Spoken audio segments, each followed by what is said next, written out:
Las academias existen también, pues, en Estados Unidos, en Francia, etcétera, en todos los países del mundo. Francia creó, por ejemplo, lo que llaman el Collège de France, que lo creó en 1561. La creó un rey, François Ier, Francisco I, porque él pensaba que ya se había creado la Sorbona y que la Sorbona tenía un pensamiento muy escolástico. Entonces él quería al lado, bajo su dirección, donde se presentaran, digamos, enfoques nuevos, visiones nuevas, ¿entienden? Que no sea el pensamiento, solamente el pensamiento ya, digamos, aceptado totalmente por la institución. Entonces así nació, por ejemplo, el Collège de France y sigue funcionando así. En el Collège de France se hacen clases libres los más grandes científicos y todo el mundo puede ir a tomar esas clases. Yo estuve en una hace un año y pues ahí iba mucho, ¿verdad? Estuve en una, entonces allá se entra, digamos, libremente a los cursos, que me parece una filosofía nueva porque es una visión, digamos, muy amplia, democrática, abierta, de todo tipo de personas. Bueno, entonces nosotros ya hemos hecho 3 cursos, Nicolás, ¿no? Sí. Hicimos un curso con el profesor Francisco Tumi, que vive en Estados Unidos, en Washington, y que es un colombiano, que es uno de los expertos más importantes a nivel mundial en narcotráfico. Entonces él quiso venir a dictar aquí un curso y lo hicimos hace más o menos un año también. Un año y medio. Hicimos otro sobre desarrollo humano, que lo hizo el profesor Rubén Utri, para mirar los enfoques nuevos que hay a nivel de desarrollo humano. Y yo he querido hacer este curso porque pues, me han pedido varias personas que es digamos, presentar mi último libro que se llama La transgresión moral de las élites y el sometimiento de los estados, que es un libro básicamente también de visión mundial o internacional sobre cómo son los sistemas de corrupción, cooptación y captura del Estado en muchos países. Aquí está el caso colombiano, está el caso de China, Rusia, etcétera, Corea del Sur, de Estados Unidos también, para comparar los sistemas institucionales y poder referenciar, digamos, la situación de Colombia. Que siempre hay que tener referencias internacionales. Si uno mira la situación, digamos, de un país sin referencias internacionales, pues no va a tener una visión, digamos, apropiada o aproximada de si está bien, si está mal, qué factores influyen más. Entonces, este es un trabajo que he venido haciendo desde hace ya muchos años, por lo menos 30 años, he escrito varios libros. Este es uno que vamos a ver ahora, con la colaboración de estudiantes, generalmente un asistente, por ejemplo, quien trabaja ahora conmigo en Nicolás, que está haciendo digamos, terminando sus estudios de economía en la Nacional y también de historia. Y hay otros que ya se han graduado y son profesionales. Continuar con esta visión profundizando los temas. Entonces, antes de comenzar, nosotros queríamos que se presentaran, saber, pues más que ustedes sepan quién soy yo saber quiénes son ustedes, ¿no? Y entonces, pues para que podamos tener un diálogo más, digamos, claro. Entonces, comencemos por aquí. Bueno, mi nombre es Tatiana Tolosa, soy estudiante de la Escuela Superior de Administración Pública, voy en 5º semestre, también soy bailarina de breakdance, danza contemporánea, danza moderna y danza folclórica, y pues actualmente no trabajo porque pues tuve un accidente, entonces pues estoy en recuperación. Ya. Ah, gracias. Muy bien. Mi nombre es Julián Vallejo, estoy estudiando Economía en La Sabana. De hecho, los conocí hace Cuando estuvimos allá. 20 días que fueron Sí. a la universidad, y Juan David nos compartió el link para asistir al seminario. Muy bien. Sí, señor. Estoy en primer semestre de Economía, pero es mi segunda carrera. Yo empecé ingeniería en Estados Unidos y regresé.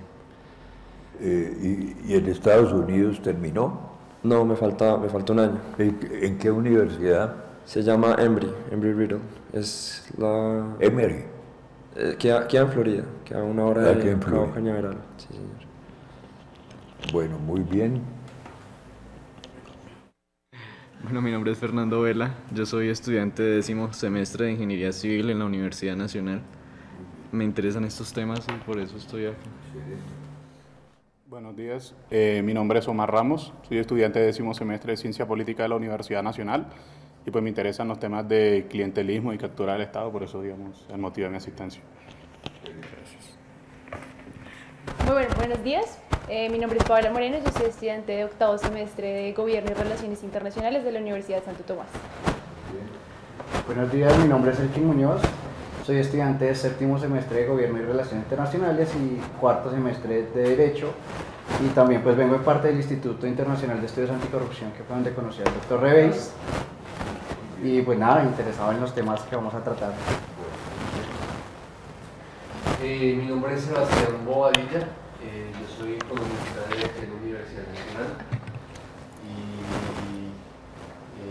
tengo una maestría en Brasil en desarrollo territorial.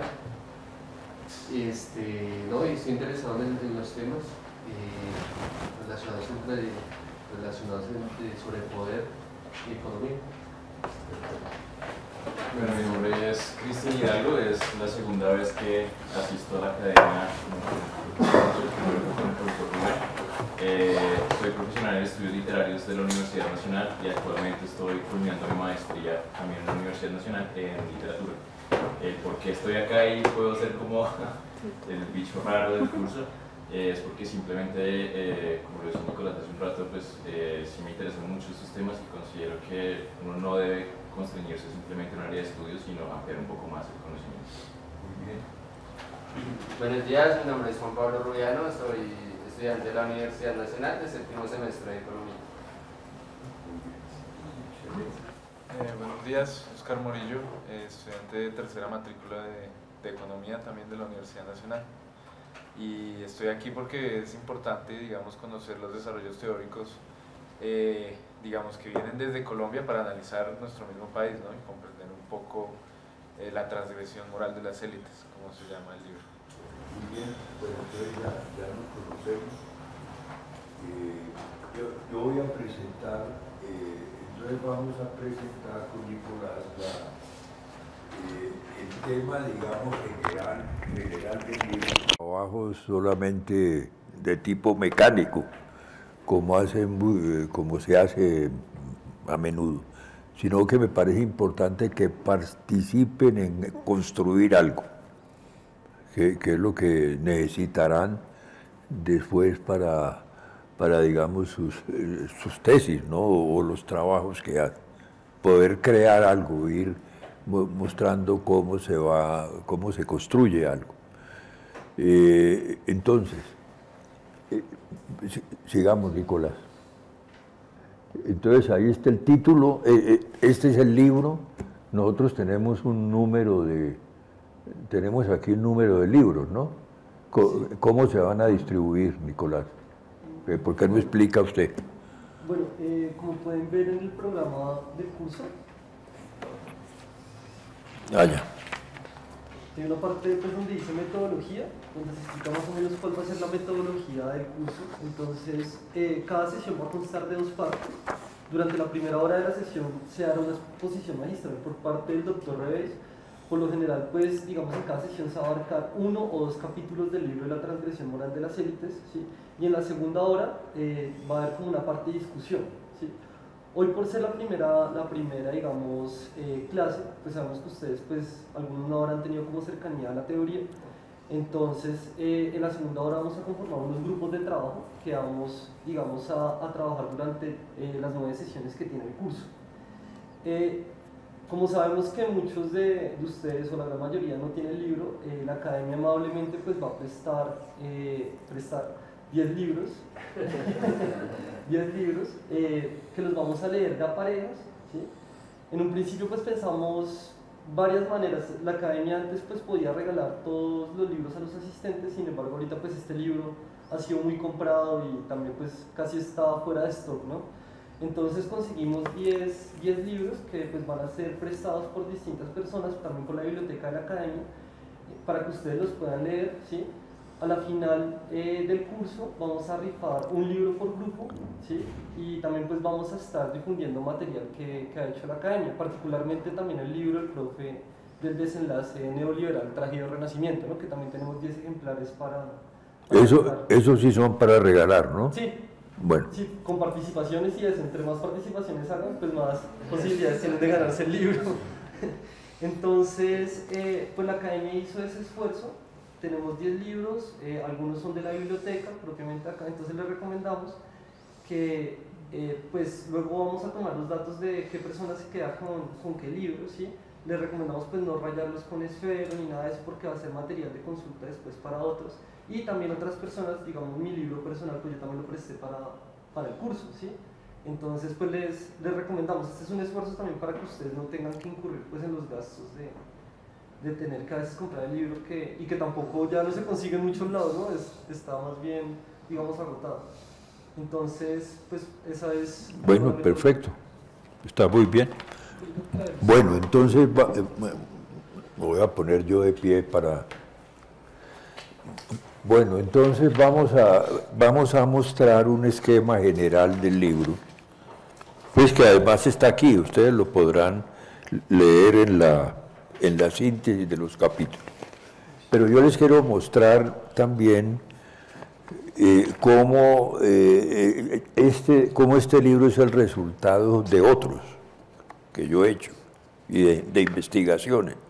O sea, que uno no se sienta a hacer un libro así, pues decir voy a escribir un libro, sino que va pasando por etapas, temas de interés, como hacen ustedes. Entonces dicen, me interesó esto y después esto, ¿no? Y después se va llegando digamos, a poder hacer, digamos, trabajos más sintéticos y más maduros. Entonces les voy a mostrar cómo comencé yo. Estos son parte, digamos, de los libros míos. Pues, primero, cuando yo llegué, yo estudié en Francia y estudié allá lo que se llama aménagement du territoire, desarrollo económico con especialización en ordenamiento del territorio. Cuando la palabra ordenamiento del territorio no existía en Colombia. Eso fue entre el año 61 y 66. Inclusive cuando llegamos, y entonces cuando llegué acá, me llamaron a Planeación Nacional para crear la Unidad de Desarrollo Regional y Urbano. Se estaba reorganizando Planeación Nacional. Entonces me dijeron, usted que acaba de llegar con esos estudios, ¿por qué no participa en esta reorganización. Había una parte macroeconómica, evaluación de proyectos, ambiental que estaba, digamos, naciendo, estudios de población, estudios, digamos, de inversiones, ¿no? de infraestructura. Entonces organizamos esa unidad de desarrollo regional, territorial. Inclusive hicimos una consulta con la Academia de la Lengua para ver si en Colombia se debía decir ordenamiento territorial o ordenación del territorio. La Academia de la Lengua nos dijo, no, se debe decir ordenación del territorio. ¿No? Pero digamos los políticos, que ya les había interesado la idea, les pareció más interesante ordenamiento. Entonces se quedó ordenamiento del territorio. Entonces de ahí nació el ordenamiento del territorio en Colombia. Entonces yo llegué a los Andes como investigador al CEDE y me dijeron, bueno, ya que viene de planeación, de crear ese modelo de regionalización, ¿por qué no creamos aquí unos cursos? ¿No? Porque nos interesa mucho. Y entonces creamos el primer curso que se llamaba Economía Regional y Urbana, porque la economía no se miraba sino a nivel macro. Es decir, digamos, todos los análisis del territorio no aparecía. Ustedes ven en los estudios de Hayek, de Keynes, usted nunca oye que se mencione, digamos, un territorio, ¿no? Solamente se menciona la moneda, inversión, ahorro, etcétera, pero no aparece, digamos, el territorio. Y cuando uno habla del territorio, pues habla, digamos, de la gente real. Entonces, a partir de ese momento, entonces comenzó a tomar fuerza, pues aquí y a nivel internacional, la idea, digamos, que la economía debía tomar más en cuenta, digamos, la parte espacial, y a eso contribuyeron economistas muy importantes en Francia, por ejemplo, el profesor François Perroux, Jean Paulin, mi profesor, que fue director del Instituto de Economía de Rotterdam, donde estaba el primer premio Nobel de Economía, Tinbergen, que tal vez que ustedes conocen, digamos, los modelos de Tinbergen, los que son economistas, hasta que llegó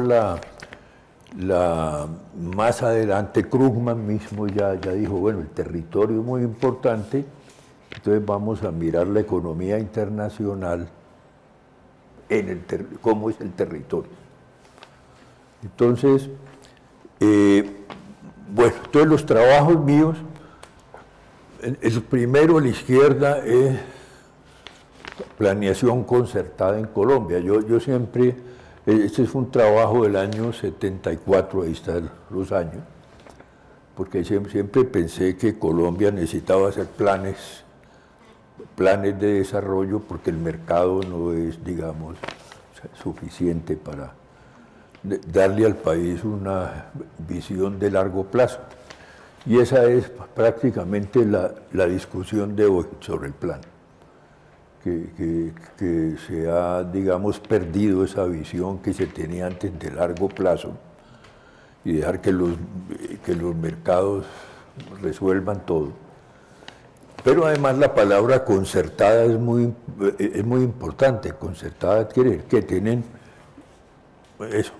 que tienen que participar todas las fuerzas económicas y sociales del país, ¿no? Eso quiere decir concertada, o sea, que la planeación no se hacía solamente como un proceso encerrado, digamos, un sabio por allá diciendo, en el fondo como hizo Kerry, porque Kerry se sentó y tenía una idea de las 4 estrategias y del sector líder de la construcción, y hizo el plan, y después fue, digamos, donde el presidente le dijo, mire, aquí está el plan.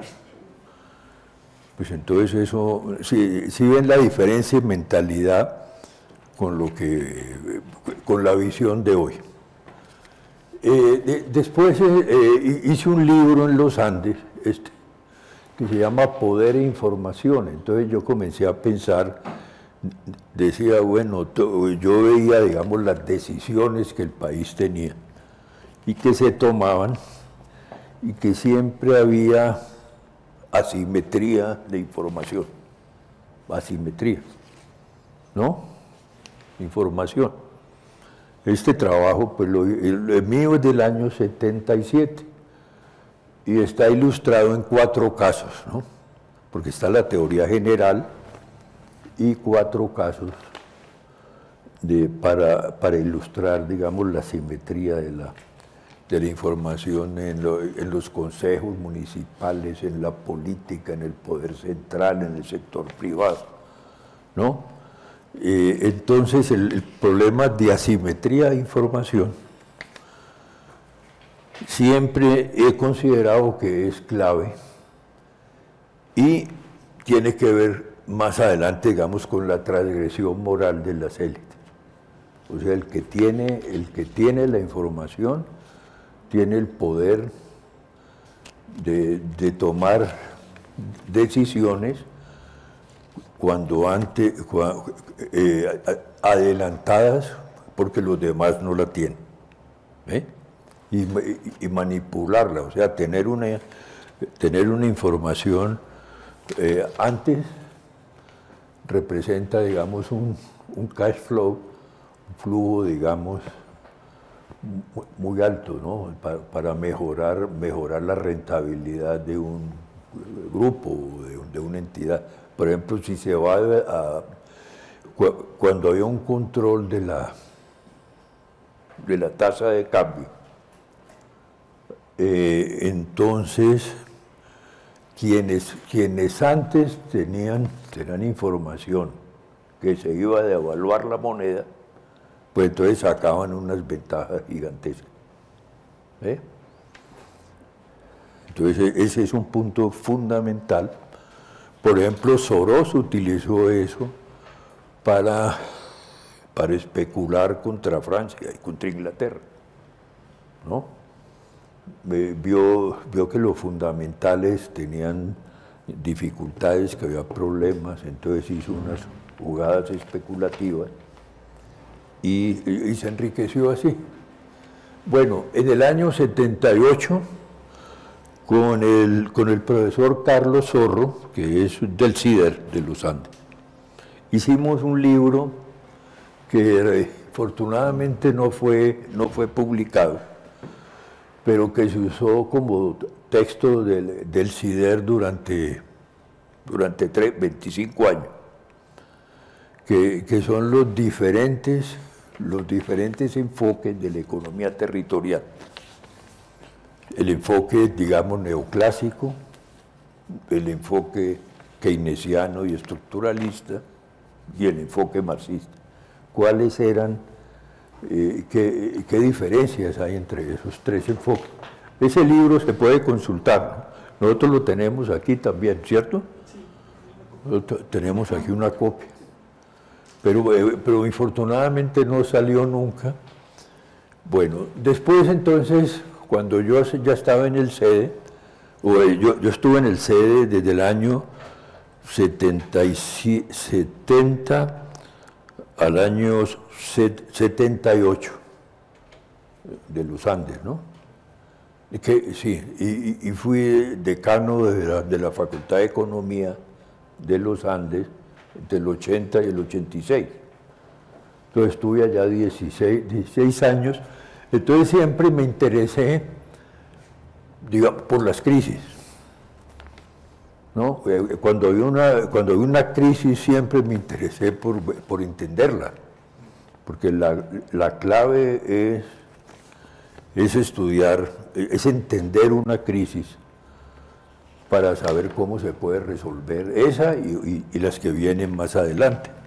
Entonces las crisis colombianas siempre venían por el café. Como había control de cambios, estoy hablando antes de los 90. Entonces, como había control de cambios, Colombia además dependía totalmente del café. El 70 o 80% de las exportaciones colombianas eran café. Lo que sucede ahora ¿con qué? Que sucede con el petróleo, con el oro, minerales, pero antes era el café. Entonces, si el precio del café se desplomaba, venía un problema muy complicado de balanza de pagos, fiscal, etc. ¿No? Si subía mucho, venía una bonanza grande pues en la época, y entonces se disparaba la inflación, ¿no? Entonces había que controlar el café. Para eso se crearon, pues hay un fondo, digamos, de estabilización del café, el Pacto Mundial Cafetero. ¿Ustedes han tomado cursos sobre el café? Debe haber un curso sobre economía cafetera. En los Andes, cuando yo era decano, creé allá un curso sobre el café, porque había que entender qué era lo que más determinaba, como hoy debe haber también cursos sobre energía, ¿no? Todo lo que es energía y minería para Colombia es fundamental. Pues aunque puede estar de acuerdo o no con el modelo. Bueno, luego comenzaron las crisis del Estado, y entonces hicimos este libro con José Antonio Campo. Hicimos un seminario internacional sobre el Estado. Y ahí yo comencé a ver, digamos, la corrupción tan grande que había en Colombia, ¿no? Que yo había comenzado ya joven como ustedes, cuando estaba en planeación nacional, a mirar qué cosas no funcionaban bien, cómo se le daban privilegios a grupos, a personas, ¿no? Cuando había una economía cerrada, pues se decía, no, usted puede importar 1000 camperos, pero usted no. O sea, a través de aranceles, de privilegios fiscales, exenciones, etcétera. Entonces ahí uno ve que comienza a nacer, digamos, la manipulación del Estado para crear, digamos, estructuras de corrupción que van creciendo. Luego entonces vino la crisis, digamos, petrolera, que fue en el año 79, ¿no? Y hicimos un seminario mundial para entender cómo se estaba manejando, digamos, el petróleo en Argelia. Invitamos personas de Estados Unidos, de Europa, del África, ¿no? Entonces sacamos este libro con el profesor Diego Otero, que es también miembro de la academia, para entender las crisis energéticas. Entonces ahí ustedes ven crisis, café, Estado, petróleo, minería. Bueno, aquí era el petróleo, ¿no? Y después hicimos otro seminario internacional sobre el plan de integración nacional de Turbay, ¿no? Que se basó sobre la infraestructura. Entonces el sector líder es la infraestructura. Porque antes, cuando el Estado comenzó a ser, digamos, controlado y cooptado, cada grupo, digamos, prevalecía en una administración. Durante Lleras fue ¿cuál? Pues fue la industria. Entonces, digamos, el sector industrial era privilegiado. Por ejemplo, cuando uno ve la crisis del seguro social hoy, pues eso viene desde mucho antes. ¿Por qué? Porque las reservas pensionales en el año 70, 60, se tomaban para subsidiar la industria. Entonces, había unos bonos que se llamaban bonos del IFI, que pagaban unas tasas de interés, creo que eran como del 2 o 3%, cuando la inflación era en esa época el 15%. Entonces esas reservas se iban, digamos, desapareciendo. Entonces uno dice, bueno, ¿qué se hicieron las reservas? Pues desde esa época. Y se hicieron con el Instituto de Crédito Territorial que hacía vivienda para los más pobres. Entonces había unos bonos que se llamaban bonos, bueno, no recuerdo exactamente el nombre del bono, pero ese bono tomaba esas reservas pensionales, se las entregaba al instituto, así se financiaba el instituto. Había tasas de interés del 2 o 3% y la inflación era 15%. ¿No? Entonces de esas cosas que las bonanzas desaparecen. ¿No? Bueno. Luego entonces volví a hacer otro trabajo con el profesor Eduardo Aldana y con un profesor norteamericano, la información para el desarrollo colombiano. Tomamos todos los sistemas de información que había en Colombia, pero no era para ver, digamos, cuántos computadores había, como se hace hoy, porque no había, o había muy poco, sino cómo se manejaba la información en la época para sacar ventajas de diferentes, digamos, grupos, sector industrial, agrario, infraestructura, final, todo. Este es un libro realmente muy importante. Y yo lo ilustré con una escultura del maestro Negrete, para quienes se interesan por el arte, un gran artista colombiano. Entonces él hizo bueno, tiene muchas esculturas, ¿no? Un gran artista. Y luego hicimos en los Andes, cuando vino la crisis financiera latinoamericana del año 82, ¿no? Entonces fue afectado México, se derrumbó la economía mexicana. Colombia tuvo que hacer un ajuste grandísimo en el año 85, ustedes recuerdan, ¿no? Quienes conocen la historia económica colombiana, hubo una devaluación yo diría que como del 30%. ¿No? Porque en esa época, cuando había tasa de cambio fija, hacer una devaluación del 30 era mucho, no como ahora, que se devalúa 30 y eso no les parece mucho. Bueno, ahí era bastante. Después dirigí el Plan de Bogotá. Este fue un estudio que hice en el África, cuando estuve entre el año 87 y 90 en Burkina Faso para planificar la economía de ese país, pero ya con sistemas de información complejos. llevamos allá grandes expertos mundiales.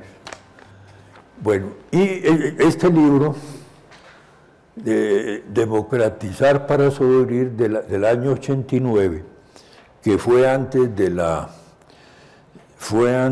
Constitución del 91 y de la caída del comunismo. Entonces yo planteé ya para Colombia que había una crisis grandísima porque el Estado estaba, digamos, capturado totalmente, y entonces lo demostré como el PRI en México. Colombia con el Frente Nacional y el PRI de México, todo estaba repartido y controlado por algún digamos, político corrupto, ¿no? Entonces uno podría decir, ¿quién es el dueño del Instituto de Crédito Territorial? Se podía señalar un político. O sea, no se tomaba ninguna decisión sin esa persona. ¿Quién es un poco como es hoy? Hoy es eso. Entonces, ¿quién es el dueño de tal institución? Entonces aparece ahí un tipo por la televisión sin decir que es el dueño, ¿no? Bueno, entonces para mí este es el libro fundacional de lo que yo he hecho durante muchos años, inclusive pues de este libro, porque ahí están las ideas básicas de la cooptación, que era la primera vez que eso se formalizaba. Y después saqué un libro, con 10 años de diferencia, que se llama El Estado como Mercado. El Estado como Mercado ya muestra que el Estado mismo era un mercado.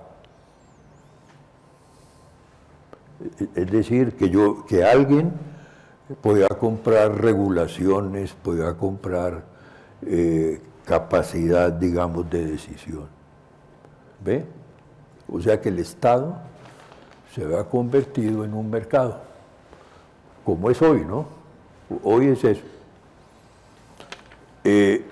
Luego, entonces, sigamos, Nicolás.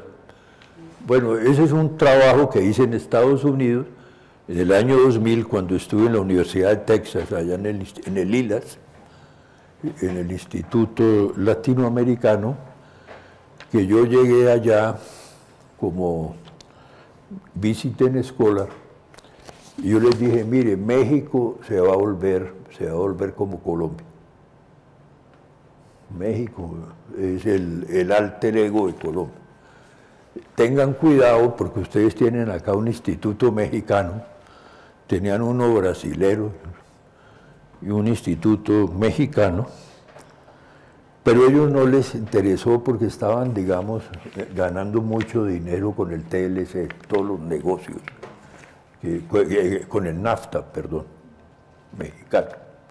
Entonces no les no visualizaban todavía, pero ese es un documento realmente interesante que está aquí en la biblioteca nuestra, que se está reorganizando para que estén las obras de los académicos, solamente de académicos y premio Nobel, que es lo que estamos haciendo, ¿no?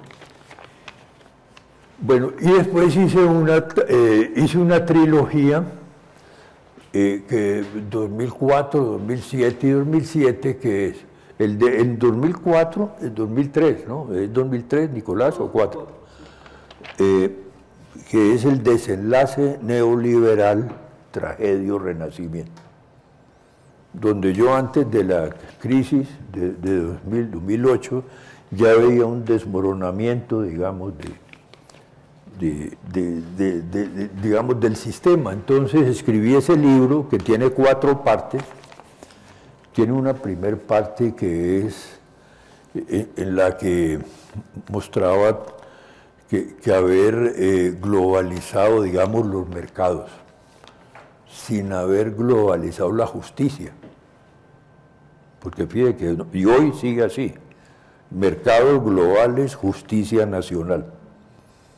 Entonces eso crea una cantidad de problemas complejísimos. como el que tenemos hoy con ese señor que van a extraditar o que iban a extraditar. Pero entonces es eso, ¿no? Mercados globales, justicia nacional. Entonces cada justicia de un país defiende sin reglas globales de justicia. Entonces ese era el primer tema de ese. La segunda parte era la desigualdad, cómo el modelo fomentaba una desigualdad sin límite, que eso es una crisis grandísima. El tercero era el tema, digamos, de la corrupción y de la justicia. Ese libro se lo vamos a... Es un libro pequeño que sacó la Universidad Nacional, ¿no? Porque es importante, porque son los cuatro grandes temas, ¿no? Bueno, entonces, y este otro, ya en el 2007, entonces, yo veía que lo que se llamaba Estado Providencia, o sea, el New Deal, que se ha hecho en Estados Unidos, en Francia, después de la Segunda, estaba atacado por todos los flancos, y que lo que se quería era convertir el Estado de un Estado providencia a un Estado regulador de riesgos. ¿Por qué? Es decir, decirle, no, mire, usted no tiene que dar, digamos, esos subsidios que da para educación, salud, todo eso, no, eso lo debe dar el mercado. Lo que el Estado tiene que hacer es manejar riesgos. ¿Cuál es un ejemplo de manejo de riesgos? Antes de los 90, por ejemplo, el trabajador tenía contratos de duración indefinida, ¿no? No había contratos, o muy pocos, de 3 meses, etc. Cuando venía una crisis, ¿quién tenía el riesgo? No, ¿quién tenía el riesgo? ¿Cómo? Tenía el riesgo la empresa. Tenía riesgo la empresa. Pero entonces al cambiar la manera de manejo de riesgo, ¿qué pasó después? ¿Quién tiene ahora el riesgo? El trabajador. Usted ya no, la economía está en crisis, cambió el ciclo económico, entonces usted ya tiene que búsquese otras cosas, ¿no? Eso es el cambio fundamental. Y ese modelo, pues ahí en el libro mío está mostrado, fue hecho por el FMI, el Banco Mundial, los grandes intereses internacionales, ¿no? Que es transferir los riesgos. Por eso, digamos, un buen economista hoy tiene que ser un experto en riesgos. No solamente, digamos, un buen economista, un buen ingeniero, ¿no? Lo que pasa con los contratos de ingeniería, que las firmas de ingeniería tienen hoy más abogados que ingenieros. ¿Qué quiere decir eso, Nicolás? Que hay más abogados que ingenieros. Que están más preocupados por demandar o por salir. Exacto, manejo de riesgos, que hueco. Entonces se crean empresas criminales para para inventarse un proyecto que presentan, que saben que no va a ser viable, pero después demandan.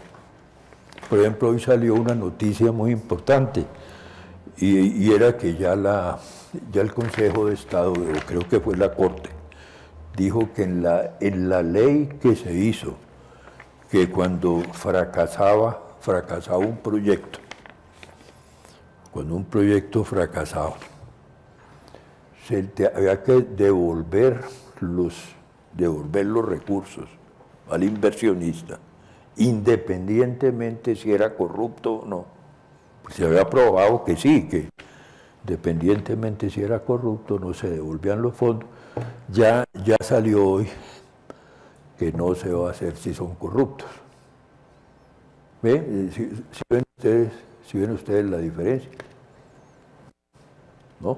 Bueno, entonces yo después entonces hice ese libro. Yo creo, Nicolás, que en los capítulos 3 y 4 sería bueno que un grupo de ellos los pudiera. Uno lee el capítulo 3, que es toda la parte internacional, digamos, del poder, y el 4, la conversión del Estado-providencia en Estado regulador de riesgo, que es esta parte, es un capítulo. Entonces me gustaría que un equipo de ustedes pudiera mirar eso y evaluarlo, ¿no? Inclusive buscar riesgos nuevos. Yo encontré algunos, pero hay otros riesgos, y la forma de medir esos riesgos. Bueno, y este se llama el Estado Lego y la fractura social. Yo tal vez cometí el error, he ido a ponerle el Estado Juego Lego, porque es decir, los estados comenzaron a armarse ya como juegos legos. Yo no sé si ustedes han leído a Hayek. Hayek decía que los estados se formaban por prueba y error. Se hacía una reforma y después otra, fallaba. Pero aquí no. Entonces aquí era cómo debe ser la seguridad mundial, la seguridad social mundial. Entonces se armaba una pieza y ¡prum! ¿Ve? ¿Cómo debe ser el manejo, digamos, de las industrias? Privatizadas todas, entonces, ¿ve? Y entonces se fueron armando después del 90 todas esas piezas Lego. Por eso yo lo llamé el Estado Lego, pero hubiera sido el Estado Juego Lego. Entonces cada país tenía que armar eso, tenía que armar con esas piezas, que le vendían, digamos empaquetadas. Inclusive ahora Trump está acabando con eso, entonces dice, no, yo ya no juego a que no hay aranceles.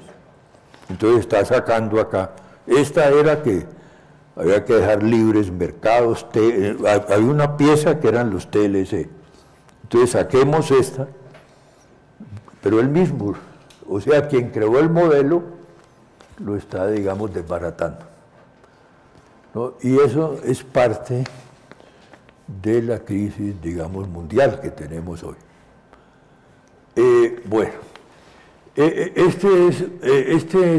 un trabajo mío sobre la crisis mundial de 2008, que yo les recomiendo leer a quienes se interesen más por las crisis financieras, porque en ese trabajo está, digamos, a nivel, digamos, yo diría, a un nivel muy detallado, la explicación de cómo se cometió el delito de la crisis de 2008, es decir, con todos los bancos internacionales, etcétera. Aquí está. Aquí en este libro volví a retomar lo del ordenamiento del territorio, pues que había sido mi trabajo, digamos, primero, o digamos mi formación inicial, para mostrar cómo, digamos, Colombia necesita hoy una política de ordenamiento, digamos, del territorio, porque todas las acciones que se toman son, digamos, sectoriales y cooptadas. Tome usted el caso, digamos, Hidroituango. que es un caso muy interesante. En Colombia existen 32 o 35 corporaciones regionales. Cada una maneja de manera clientelista una parte digamos, del territorio. No hay una autoridad nacional del río Cauca que diga, este río hay que manejarlo en tal forma, y a nivel local puede haber las corporaciones. Por ejemplo, cuando yo era asesor de Naciones Unidas, me tocó ir pues, con un equipo a resolver un problema del río Senegal, donde tenía interés Mauritania, Senegal y Malí, porque estaba en tres países. Y entonces, ¿qué habían hecho? Crear una autoridad del río. Porque si uno no crea una autoridad del río, los conflictos, por ejemplo, el agua, alguien que hace una represa, aquí va el río, hacia abajo, ¿no? Alguien hace aquí una represa, pues entonces está transformando lo que pasa abajo y arriba. Entonces eso tiene que hacerse con una estrategia nacional, ¿me entiende? Una represa, así. Entonces aquí hemos debido hace tiempos crear autoridades nacionales del Magdalena, del Cauca y tal vez de otros dos ríos, ¿no? Para mirar eso con una visión nacional. Pero entonces se ha dejado en forma, digamos, clientelista que las personas de las corporaciones manejen eso, y entonces dragan en un sitio y no saben si el dragado que hace allí es que va a pasar aguas arriba y aguas abajo, bueno, el desastre. Entonces eso es simplemente un ejemplo que yo les doy para que las mentes de ustedes, que son jóvenes y están, digamos, formación, puedan, digamos, después tomar eso y hacer algo. Bueno, y entonces ya viene el libro que reúne pues un poco esa reflexión, decir, bueno, vamos a hacer una teoría general de la corrupción, y entonces lo escribimos, pues yo lo escribí, me tomó más de 3 años escribirlo y yo creo que 20 años pensarlo, ¿no? Unir todas esas piezas. Bueno, entonces, ¿cómo es el libro? Ustedes Nicolás, van a repartirlo después, o para que ellos miren, no es posible que ellos miren. Sí, yo estaba pensando era tomar el refrigerio. O tomemos el refrigerio y entonces hacemos eso, pero ya, digamos, mirando en el libro, no en el papel aquí. Bueno, muy bien, gracias. Entonces, tomemos el refrigerio.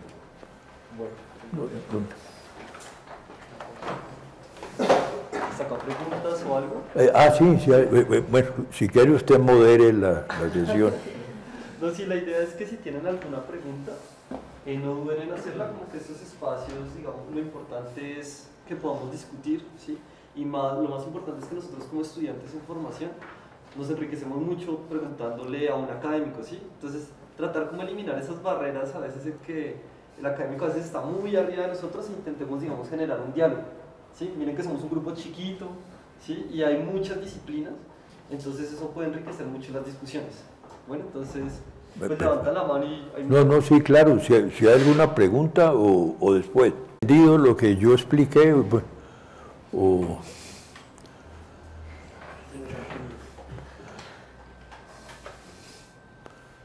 Lo que les he querido mostrar es que, pues, como ustedes estudian, lo importante es uno ir mirando temas y digamos que lo van impactando, y son los que uno después va a desarrollar. Que yo creo que eso se debe hacer con la creación literaria. que digamos, las cosas que uno va viendo, qué pasa, cómo, por qué esto se repite, por qué no se resuelve en crisis, son las cosas, digamos, fundamentales, ¿no? Son las cosas fundamentales. Si quisiera saber, digamos, ya con esta introducción, o digamos también la introducción que ha presentado, pues, ese desarrollo, esa dinámica que ha tenido su pensamiento y pues también su obra, ustedes en su rama específica del conocimiento, ¿cómo creen que los podría aportar? Sí, es como una duda general. Yo tengo porque personalmente, digamos, desde la economía que estudian en la Universidad Nacional, pues es solo un paradigma, ¿no? Entonces, no sé si eso pase con el resto de áreas del conocimiento, ¿sí? O bueno, sí, ¿cómo digamos, uno podría aterrizar estas teorías? ¿Sí? Ya podemos ver que, digamos, hay una aterrización al territorio, hacia la información. ¿Cómo ustedes creen que lo podrían aterrizar a cada una de sus áreas del conocimiento? ¿Sí? En aras también como de generar un conocimiento interdisciplinario también complejo. Entonces yo tengo como esa duda, ¿no? Porque ahorita la mayoría, en el caso de la economía, las cosas que se nos enseñan es solamente un paradigma. Entonces, digamos, escuchar estas teorías que implican también incluso aprender ingeniería, aprender ciencia política, aprender administración pública, ¿sí? A veces a uno, pues también uno está acostumbrado a aprender solo una cosa y a veces este tipo de teorías se les dificulta, digamos, aprenderlas, ¿sí? O les parece, digamos, un poco denso.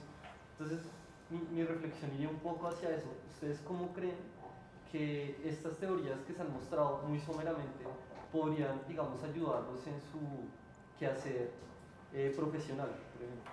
O como seres humanos, no sé.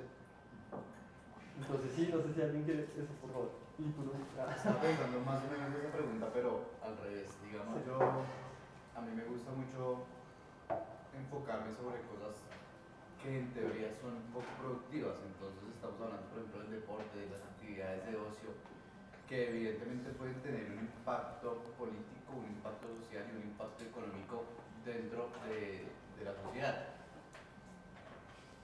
Entonces yo he notado que esas actividades como de ocio, por decirlo así,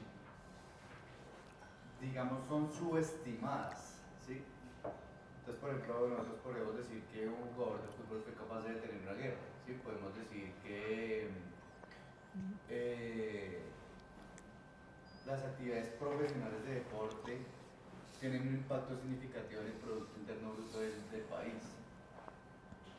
Pero entonces digamos que no he encontrado como una fuente que diga o algún académico que se enfoque directamente sobre esas actividades que son subestimadas por pretender que son poco productivas, ¿sí? Y entonces digamos alrededor de esas actividades también se encuentran redes de corrupción, también se encuentran políticas, también se encuentra manipulación de naciones, etcétera, etcétera.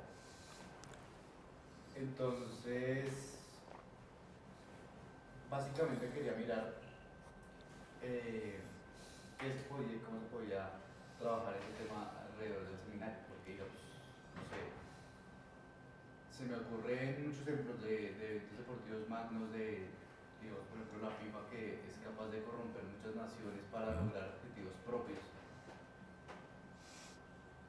Y más allá de que esas cosas son evidentes, son, digamos, poco analizadas.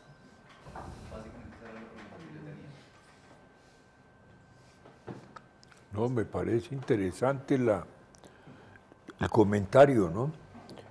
Inclusive en un libro que yo ya terminé y que vamos a sacar, que se llama ¿Qué divide a los colombianos? Trato el caso, digamos, del fútbol, que a mí me parece fundamental, porque yo recordaba una idea de Albert Camus, que él decía que él entendió la justicia porque jugaba fútbol. ¿Ve? Es decir, porque había un campo con un árbitro y con unas reglas, digamos, bien precisas, y más o menos todos respetaban esas reglas. ¿no? Entonces, el fútbol como símbolo, como simbología, yo creo que es algo fundamental. Lo que pasa es que ya otra cosa es el manejo del fútbol. ¿Quiénes se apoderaron del fútbol? Lo que usted dice, la corrupción, la gran corrupción de la FIFA, y entonces dañan, digamos, el juego. Además porque el fútbol se volvió un mercado legal e ilegal grandísimo, ¿no? Lo primero que había que hacer, creo yo, no solamente con los futbolistas y con los políticos, es preguntar quién es el dueño del pase. ¿Ve? Si uno logra entender eso, ¿quiénes son los dueños de los pases de los futbolistas y de los políticos? O sea, ¿a quién ese señor está financiado? ¿Por quién? Porque ahí entiende uno para hacer qué, ¿no? Entonces me parece muy bien el símil o la analogía que usted hace sobre eso. Y otra cosa que a mí me parece, por ejemplo, poniéndolo en términos, digamos, de actualidad, la economía naranja. La economía naranja, si uno la mira como un gran pacto nacional para hacer la paz en las regiones, puede ser para mí un proyecto muy importante, ¿no? Aunque su rendimiento, digamos, económico de corto plazo no sea muy alto, ¿eh? Pero lo que pasa es que no se ha visto así la economía naranja, ¿no? Entonces hay temas o digamos como nichos nuevos, ¿no? Que han surgido. Hay otro nicho muy importante en Colombia que se le ha dado muy poca importancia, la gastronomía, como yo lo decía aquí en una reunión. Colombia ha avanzado mucho en la gastronomía, ¿no? Digamos, la técnica, la diversidad de gastronomía. Por ejemplo, la gastronomía en el Perú es muy importante. Es un modelo, digamos, mundial, ¿no?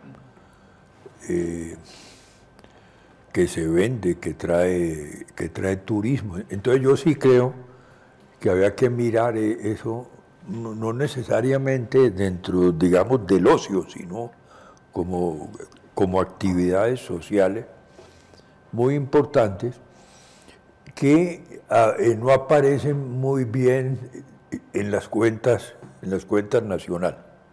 Hay un libro muy interesante sobre el PIB, ¿no? Que yo lo he estado leyendo, donde dicen que un problema de medición del PIB ahora es que los servicios se desarrollaron mucho y la diversidad de productos.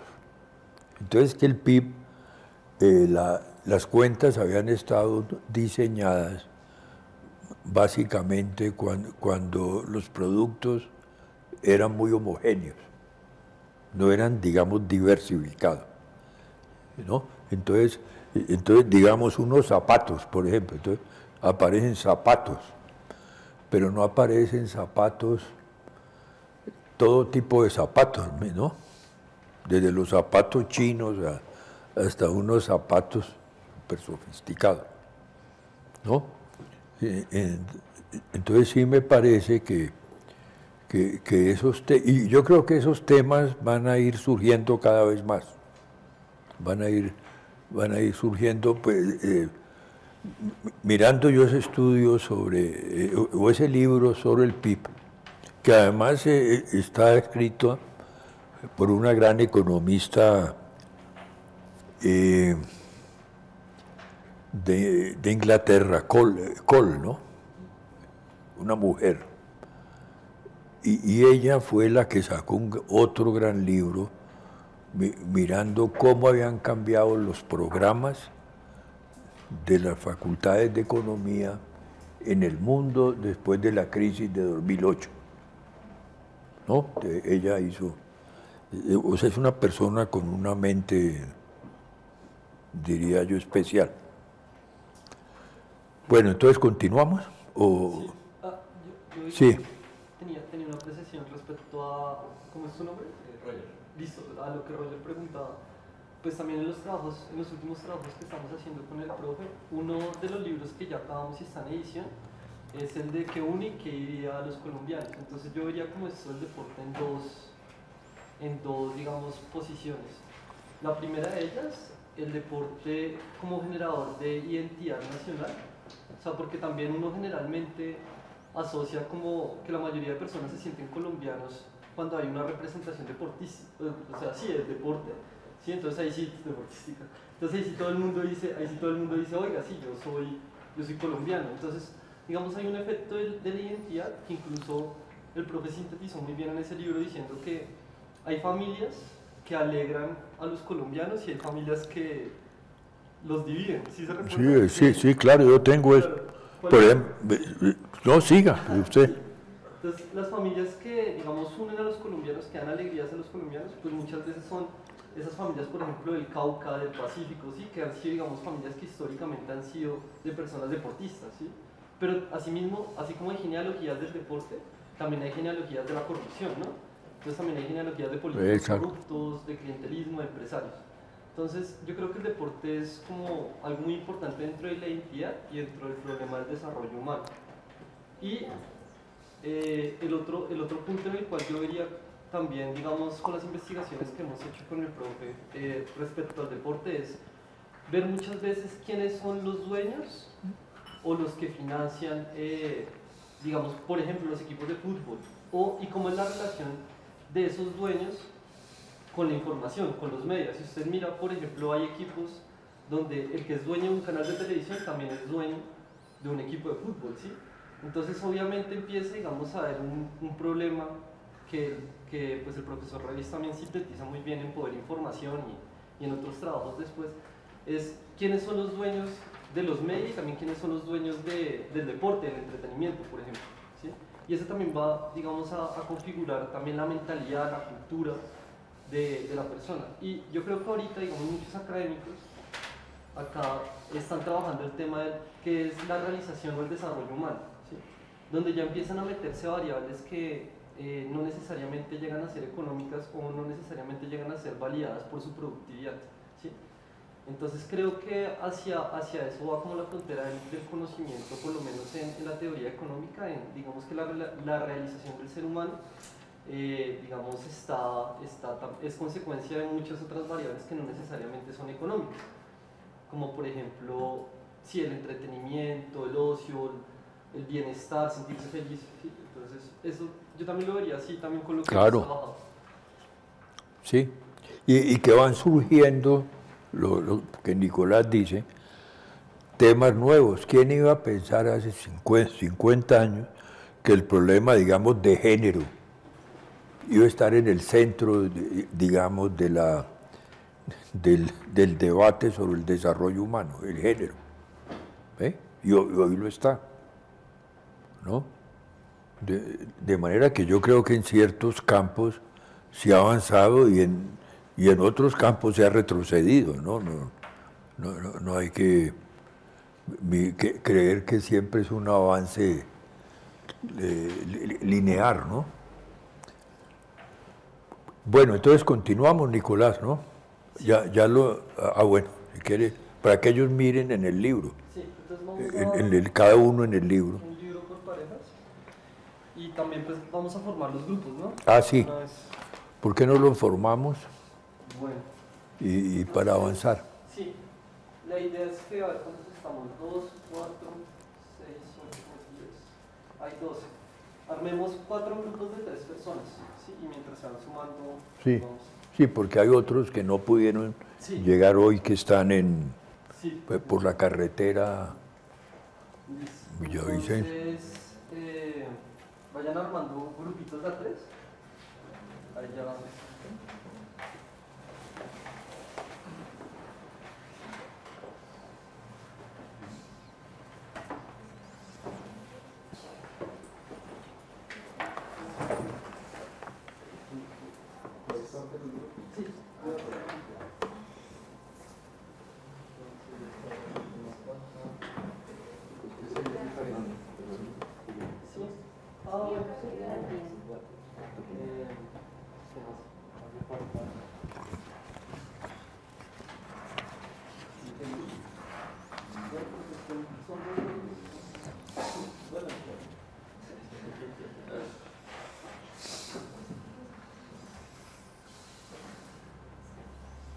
Bueno, pues destápenlo tranquilos, pueden quitarle el plástico, no hay problema.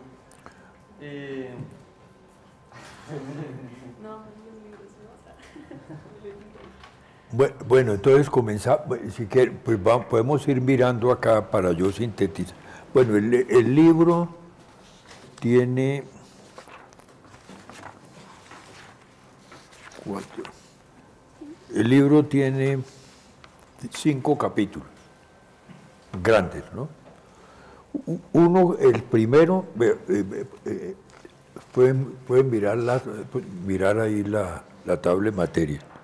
Se llama Triple Sociedad y Sometimiento de la Democracia. Nosotros, desde el ángulo, digamos, de la economía, tendemos a ver la gente, o digamos las poblaciones, como si fueran productores o consumidores, que es lo que uno ve siempre, ¿no?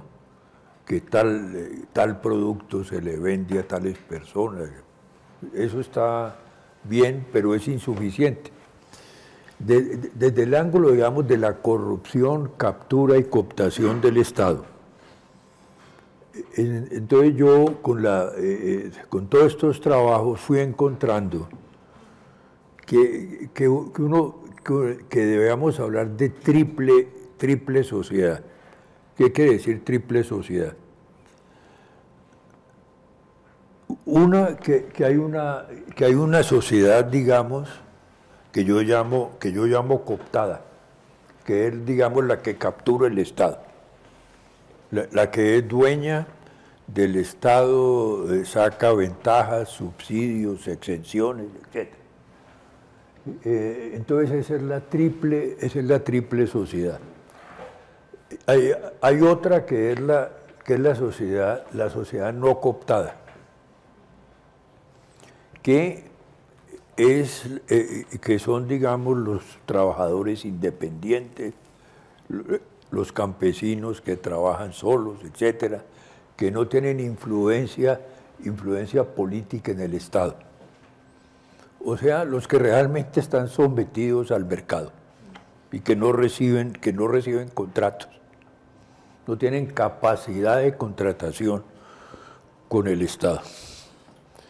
Y una tercera, que yo llamo ilegal criminal, aquí la puso Nicolás, que usa, digamos, la coacción para sacar ventajas del Estado.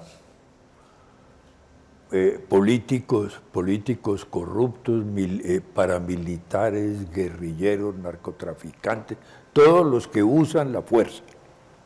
Eso es lo que yo llamo ilegal criminal. Entonces, fíjese, son cooptada, no cooptada e ilegal criminal. O sea, para mí, uno no puede entender a Colombia sin eso. Y esa ha sido, digamos, mi experiencia. Yo digo, y lo he comentado con Nicolás, que cuando un americano se levanta y está frente al espejo, se está afeitando, entonces piensa en la bolsa. Caramba, ¿qué estará pasando con la bolsa?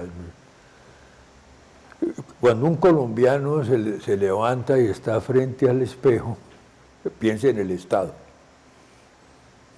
¿Ve? Entonces, esa es la característica principal. O uno se referencia al mercado o se referencia al Estado. Y en Colombia, por todo, digamos, nuestra tradición, por las condiciones iniciales del país. Recuérdese que las personas que se fueron a Estados Unidos de Irlanda se fueron como perseguidos religiosos. Y allá llegaron y fundaron, etcétera, y después salieron en estampida al oeste, pero iban en cierta manera solos, cada uno por él mismo.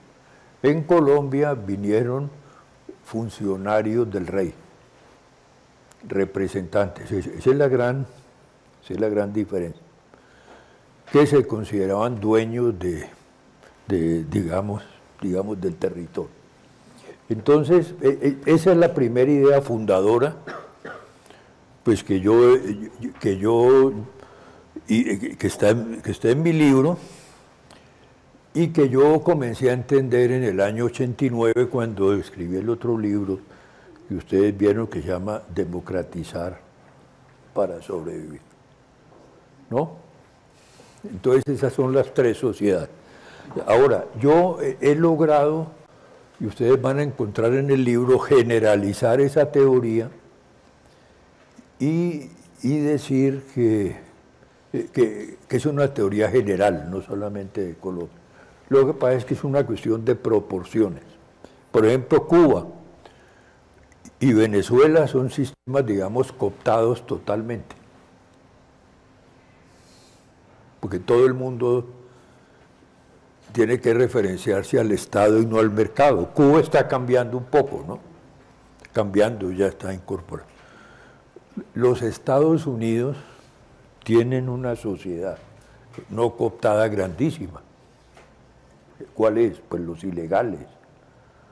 Todo el grupo, digamos, de latinos que están que no aparecen por ningún lado, digamos. La población afrodescendiente, ¿no? Entonces, es una cuestión de proporción. Digamos, Corea, como ustedes van a encontrarlo, Corea del Sur, ¿no? Del norte no conozco. Corea del Sur ha tenido una sociedad cooptada gigantesca.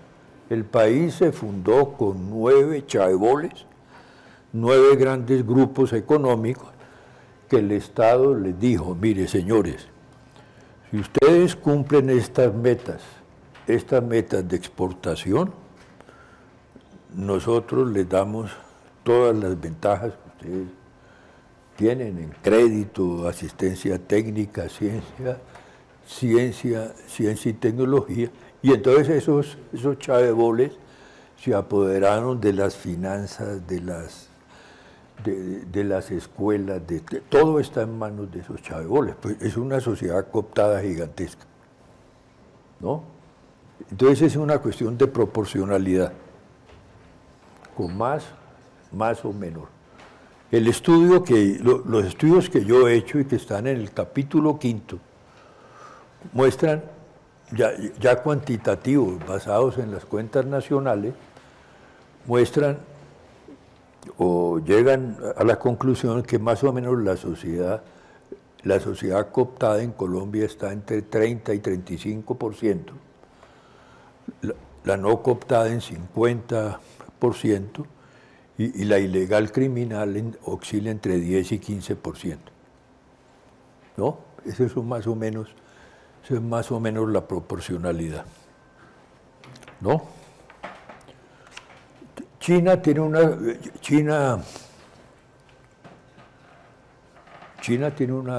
sociedad cooptada gigantesca, porque todo está alrededor del Partido Comunista Chino, ¿no? Y todo tiene que pasar por el Estado. Bueno, entonces yo creo que esa es una visión importante.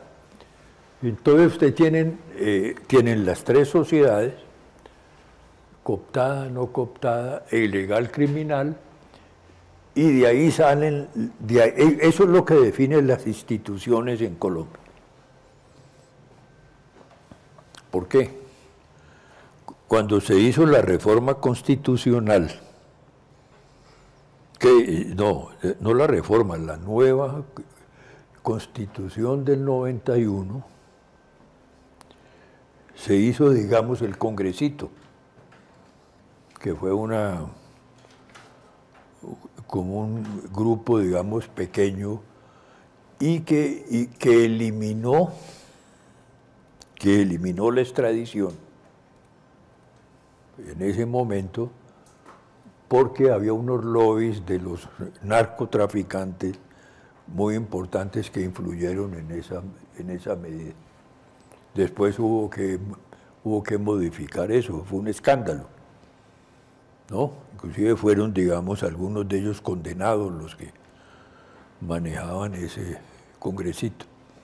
Entonces, las instituciones no es que surjan porque son puras y han sido hechas por unos juristas muy esclarecidos, sino surgen de esa pugna entre esas tres sociedades, ¿no? Por ejemplo, el manejo público del espacio, ¿no? Todas esas leyes que sacan si se puede haber ventas callejeras, pues eso es bajo la influencia del sector informal, ¿no?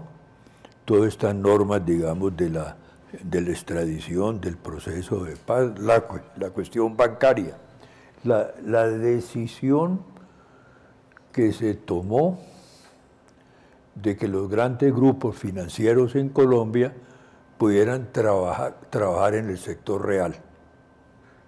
Porque ustedes antes saben que la banca estaba separada, había normas que decía un banquero es para prestar dinero, pero no puede hacer, digamos, inversiones, y mucho menos con esos fondos. Hoy tenemos grupos económicos, el Grupo Aval, que construye carreteras, hace puentes que se le caen, etcétera. ¿Sí me entiende? Entonces una mezcla del sector financiero con el sector real, ¿no? Eso para mí está mal. Sí.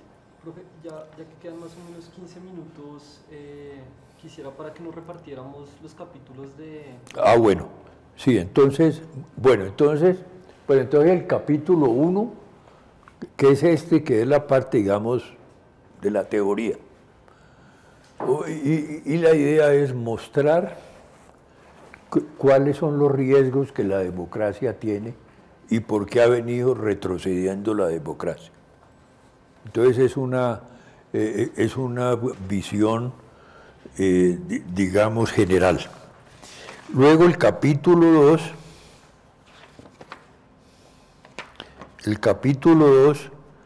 que se llama, que es la definición de corrupción, que es lo que yo llamo con C, cooptación y captura del Estado.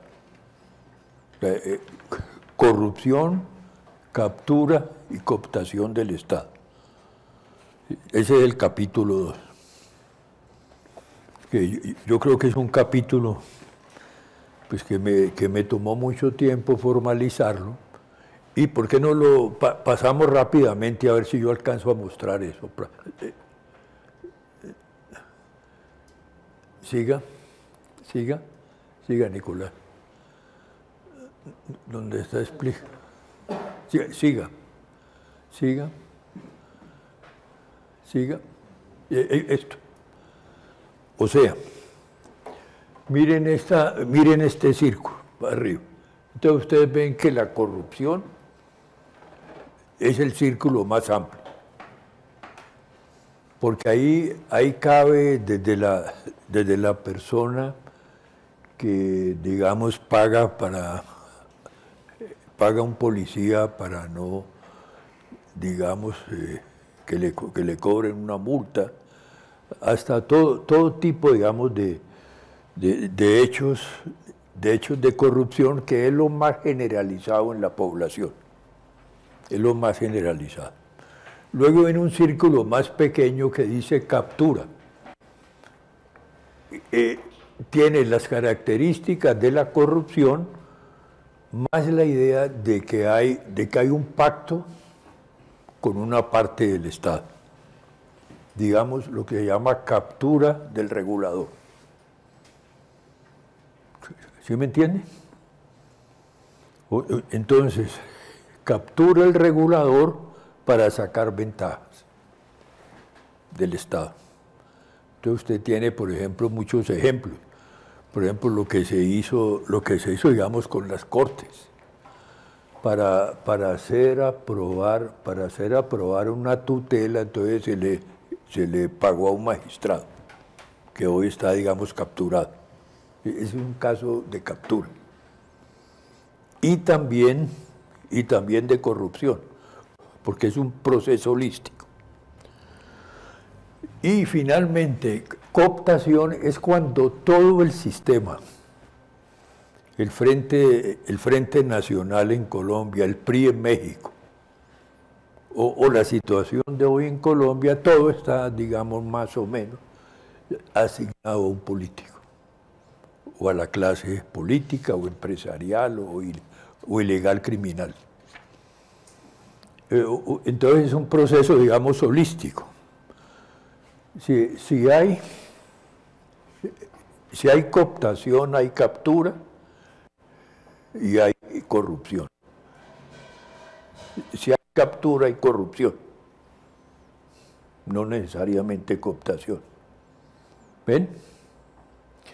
Entonces se diferencia por el perímetro que abarque en la sociedad y por el grado de complejidad gerencial, de administración.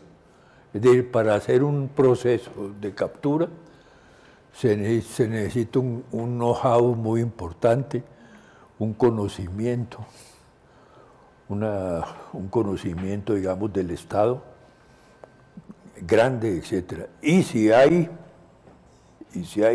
cooptación, se necesita un poder central y quien arbitre, porque tiene que haber procesos de arbitramiento, ¿no? A usted se le da esto, usted no se salga de acá, ¿sí me entiende? Esas son las tres. Entonces, eso está en el capítulo 2, donde está explicado qué es cada uno de los elementos y cómo se manejan. El capítulo 2. Capítulo 3, pasemos al capítulo 3, Nicolás.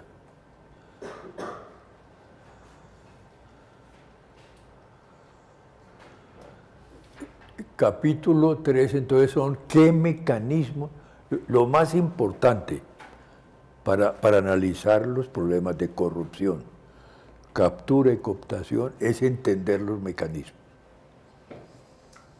¿Sí me entiende? Si uno no entiende el mecanismo, pues no puede hacer nada, porque no se pueden tomar medidas ni judiciales, ni nada. Tiene que entender los mecanismos. Y aquí está explicado los mecanismos generales, que son primero los tipos de Estado.